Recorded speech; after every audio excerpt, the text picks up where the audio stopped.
Hi! I watched Squid Game, and here's my review.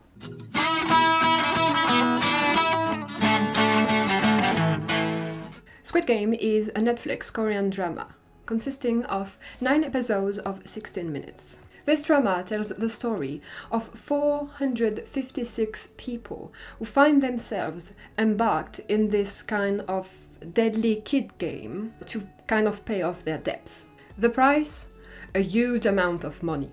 But only one will be able to get that money. Both men and women will have to fight their way into these kids' game to survive and be able to win this huge amount of money. While Squid Game reminded me, like everyone else I think, of Battle Royale, it also reminded me of the movie series Saw, which is, I think, kind of the same concept, and there's a character in it that really resembles one of the characters of Saw. So if you've seen Saw and if you've seen Squid Game, I think you know who I'm talking about. Throughout the drama, we follow a handful of characters that we grow to like, that are developed enough for you to grow some kind of attachment to them. At its center, we have Song Gi-hoon, a man who still lives with his mother and can't even get money through his gambling addiction because every time he actually wins a little, he has to pay back his debts. Then we have Cho Sang-woo, is actually a childhood friend of Song Gi-hoon. They used to live in the same neighborhood and play games together. He's kind of the neighborhood pride because he went to Seoul University, but clearly to end up in such a game, things didn't go his way. Then we have the really popular Kang Se-byuk. Kang Se-byuk is a young woman who comes from North Korea. She managed to cross the border with her little brother, and she's been surviving through pickpocketing because she needs money to help her little brother and her mother, who wasn't able to cross the border. Now it's time for the sweet Ali. Ali is Pakistani and came to South Korea with his wife, and he has a little kid.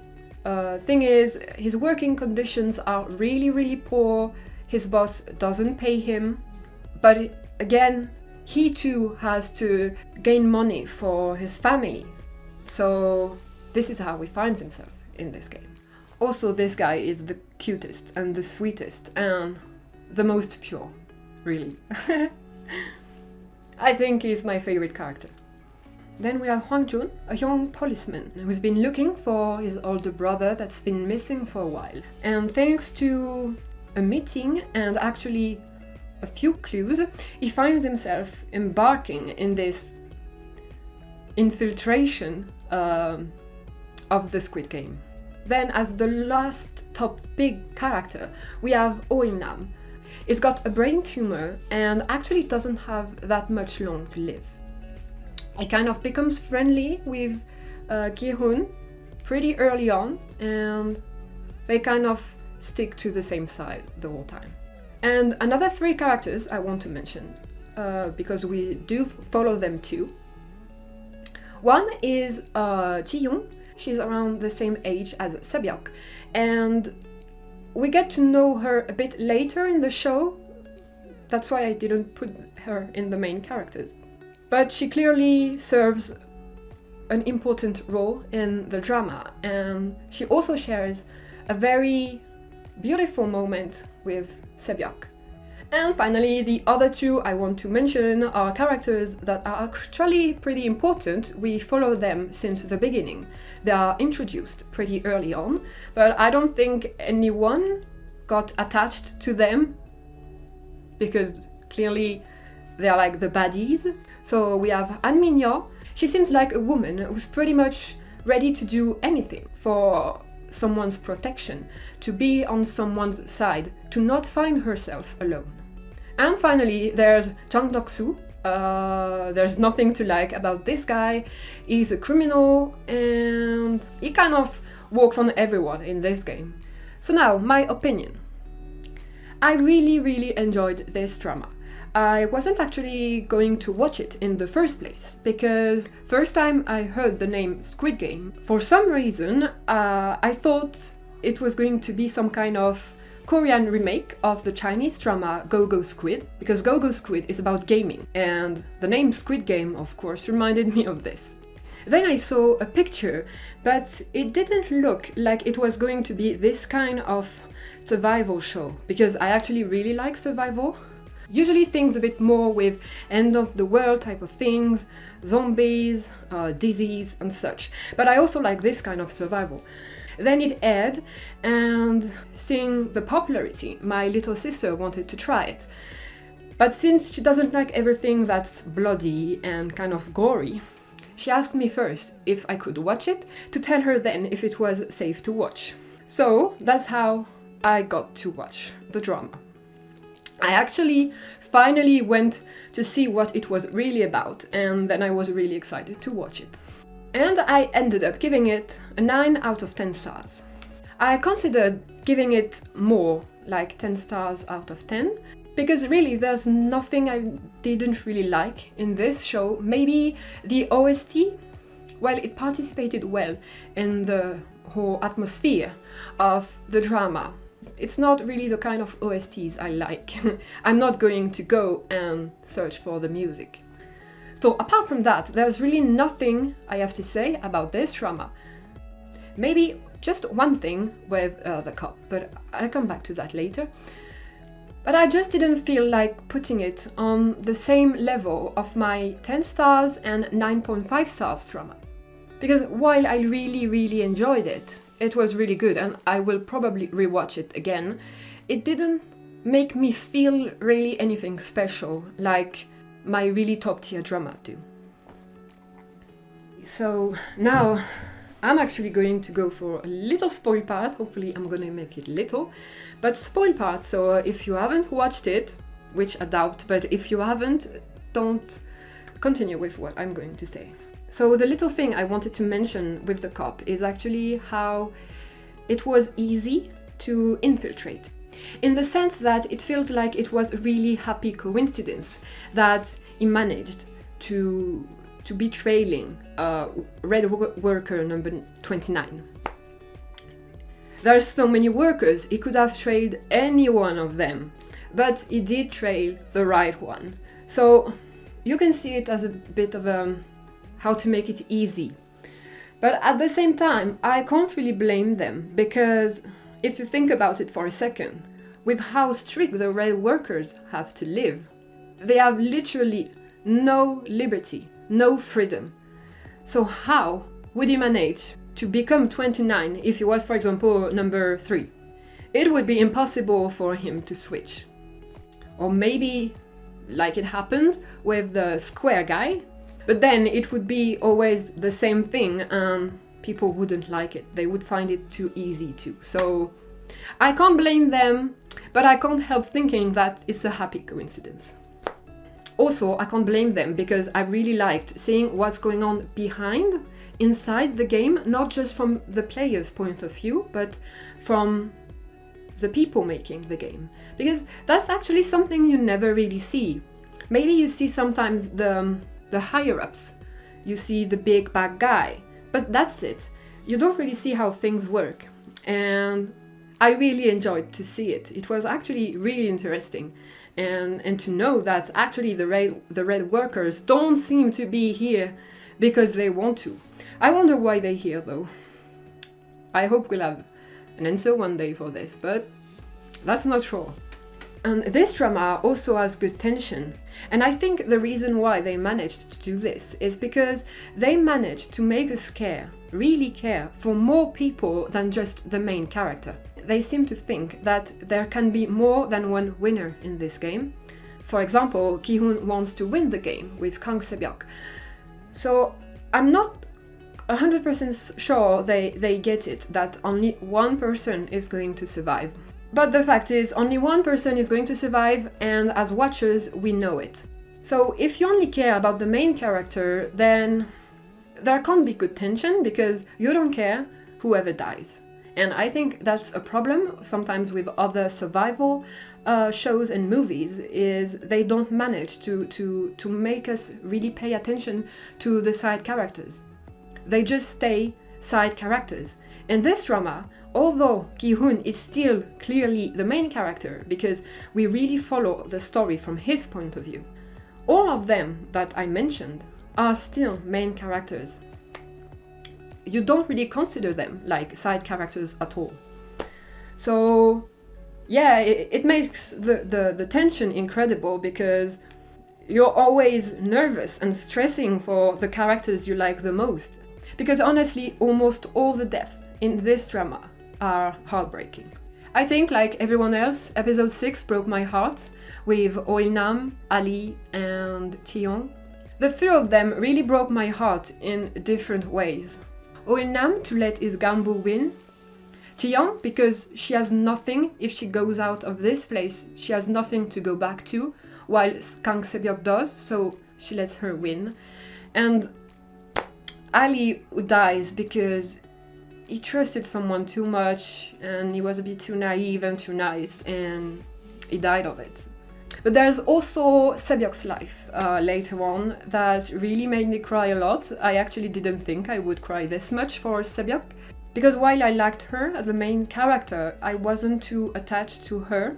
I cried so much. I think it's the way of how she died, how she was killed in such a cold manner, while she was so hurt and kind of sick and already dying. Well, I swear I cried so much I couldn't stop. I found this death so heartbreaking. And yeah, because of that, although still a lot of people kind of like Sang-woo or kind of don't hate him that much, I do hate him and I'm glad he didn't get to live on because I didn't want him to live because of Se-byuk and Ali, and even for what it did to Gi-hoon in the beginning when he knew what the SQUID Game was. I couldn't. I really... no. I thought I liked him a little in the middle when he was kind of helping everyone and working with everyone, but that's it. A quick note about Oil-nam, because while we all cried for him, I think, in episode 6, when it was revealed that he was the big bad guy, I think it probably took a lot of people by surprise, from what I've seen, at least it's the case, even though there are hints. But I'm not gonna lie, I took on him pretty late. The moment we realized that the man in black isn't the big boss, that's someone else. One of the VIPs actually, because he got this mask. One of the VIPs is the big boss. And you see this hand that's really old. I knew it was Oil-nam. I knew it at this moment, so it was not a surprise later on when it was revealed that Oil-nam was still alive and that it was actually the one behind everything. Again, I'm not going to spoil it if you plan to watch it or anything, but if you've seen Saw, I think you will understand why the Oil-nam and a character from Saw kind of are really similar and make me actually discover Oil-nam. I saw the old Anne, I thought of Saw, and I connected the dots this way. Okay, so now I think the spoil part is over. And I wanted to talk a bit about a season 2 because we're actually probably not going to get one. My grade is actually based on the idea that we're going to get a season 2. Because right when I finished it, I thought, yeah, it's Netflix, they make a short drama. And then, like Kingdom, for example, they are going to make a season 2 if it works. And since it worked so well, there's no way there's not going to make a season 2. So my grade, 9 out of 10, is based on this. If we actually don't get a second season, the grade could go down a little, maybe to 8, because there are too many questions unanswered for me. While some people like having open endings and like things to think for yourself kind of scenario, I don't like it. I'm really the type of person who watches a movie or a drama to have a full story. So if the drama really ends like it did, I think my grade could go down. But we might still get one. The director said he had no plan of season 2, especially not if he were to do it alone. But given the popularity, I doubt Netflix will want to to throw it away already. They will want to work a bit more with it. So I think they are going to provide all the people the director wants just to get a second 2. As to if a second 2 would be nice, it really depends if they manage to do something very good too, because usually season 2s are not really that good. Well, at least not as good as the first season, unfortunately, and such shows like this genre is kind of difficult to sustain on the long run, because it can become quite repetitive. On my part, I wish for a second 2, because I want my answers, but if it was to end like this in season 1, but with all the answers, I wouldn't necessarily want a second 2, because I think this would kind of finish neatly. But since we don't have the answers, I'm on team I would like a season 2. Please, I want my answers. And if there was a second season, I think it could be Redhead Guy and Water Guy joining hands to go to the bottom of things. To not spoil anyone, but for anyone who've watched it, I think you will guess who those 2 people are. So yeah, I think that's it for my review. If you haven't watched it, maybe try it. If you're not against this kind of genre, if you really don't like this kind of genre, I don't know, I see no point trying it out. But if you have nothing against it and you're not sure, I think you should try it. It's pretty nice. Otherwise, tell me in the comments if you've liked it. Do you have ideas about a potential second season? Or even are you for a second season? Maybe you're completely against it. So don't hesitate to tell me. And also tell me in the comments, while trying not to spoil too much, if you've discovered the big truth the same time I did. Because I'm actually really curious. I like to know when people discovered it, because I'm actually a bit happy. I got it pretty, not early on, but before it was revealed. And also because the first time I saw him, I actually kind of have an intuition, but then I thought, nah. And, well, actually it was true. Actually I was right, but... So yeah, don't hesitate to tell me. I really want to know. And yeah, otherwise, don't hesitate to share, like, and subscribe if you've liked it. I hope you did. So yeah, I will see you in another video. Bye bye!